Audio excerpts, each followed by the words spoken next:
everybody! So this is my face. My name is Ashley.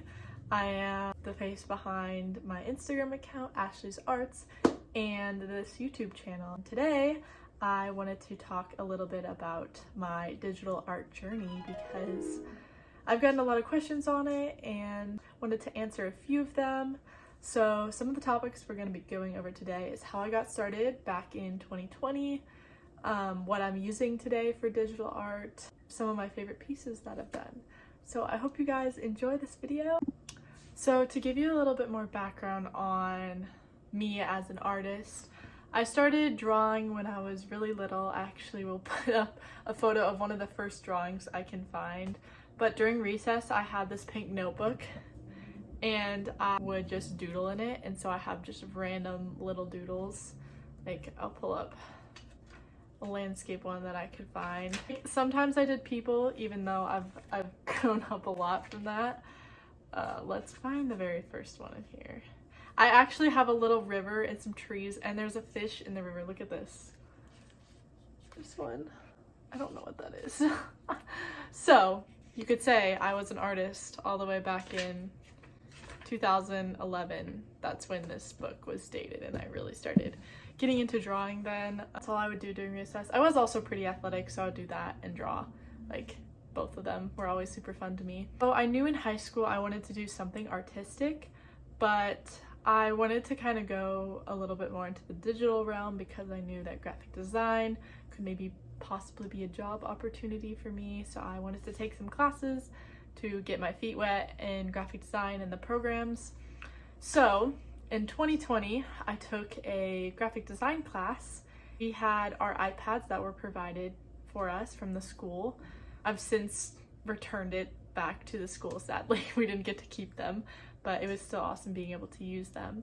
And our graphic design teacher figured out a way to hook up Procreate to all of the graphic design students' iPads so we could still do work at home because we didn't have Photoshop or computers capable of running some of those programs at home. So Procreate was the next best thing. And at the time I did have an Apple Pencil, so that really helped me. When quarantine was happening, I just did a lot of drawing on my school iPad with my Apple Pencil in Procreate. Even though our graphic design assignments weren't totally centered around drawing, I just did it for fun, and I figured out that landscapes were definitely some of my favorites. And I was like, okay, well, I think I'm gonna post some of my art online just for fun. I kind of wanted a gallery space because I knew I would be hopefully improving over time, and I'd like to see the process of my art getting better and better. So that's when I decided to create my Instagram in 2020, and here is the first drawing I posted on it. It's not the worst. I did this in high school, so I'm in college now, so it was a few years ago, but I remember being ultra proud of it. I've come a long way since then. Recently my Instagram has surpassed 45,000 followers, which is insane. Thank you, all of you who follow me on there, which is crazy.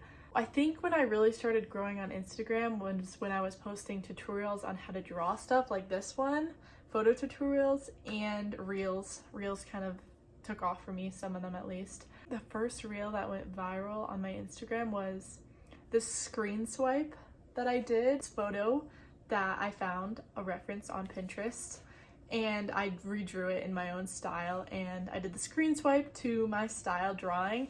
A lot of people thought it was AI, which is super disappointing because I feel like most artists are kind of scared of AI and what its potential is now. That was a little frustrating, but I tried to make it clear as possible that no, I actually did this. It's not AI. I promise I did. I have a time-lapse video of me drawing the whole thing. But that was the first one that really blew up. And then I started doing Minecraft art, Minecraft Mondays. I do not recall the name of the first artist who did this, but I will look for it and I will put it in this video. And I saw this artist doing Minecraft plein air.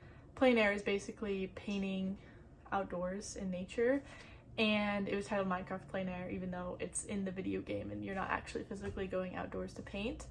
But I thought that was a super interesting concept because I used to play Minecraft when I was little, and I just like enjoyed exploring. That was what was fun for me, and flying around, especially when I couldn't leave my house in the summer because it was too hot. So I would just like cruise around Minecraft and then take screenshots of cool places, and then I would draw him, and that was my original inspiration, but it kind of took off from there, and I started doing it every single Monday, and one of posts got 200,000 likes, which is insane to me.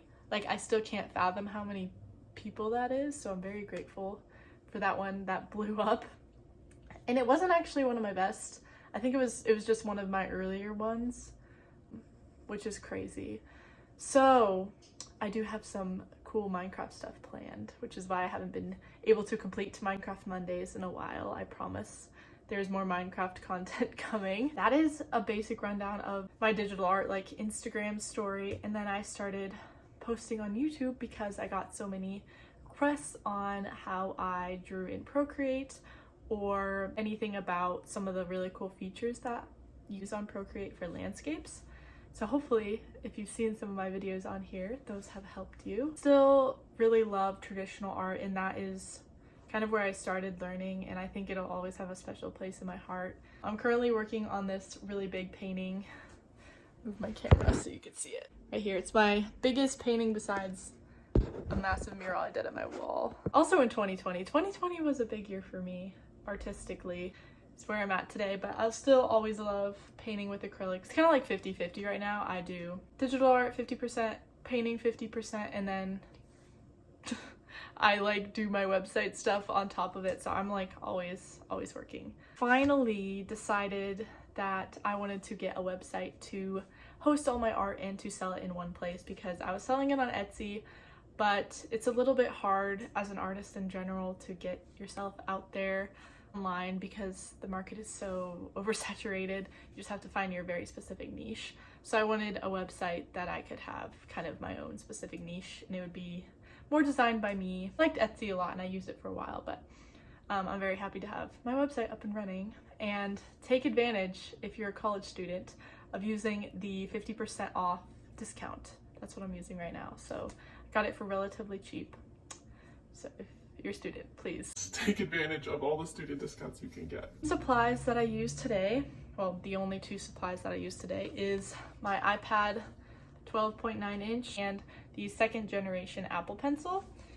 And I got this 2021, so I've only had it like a year, and I basically use it for everything. My schoolwork, all of my Procreate drawings, all of my graphic design work, photo editing. I really love it. I have just a screen protector on it, and I don't use any special stylus tips for my Apple Pencil. Some digital artists prefer to have more friction. They have like a paper layer on their screen. I don't actually have any of that. I've tried some of the like silicone nub tips that you can put on your Apple Pencil, but didn't really work for me. I was like, this is too hard. The marks weren't going as quickly as I wanted them to.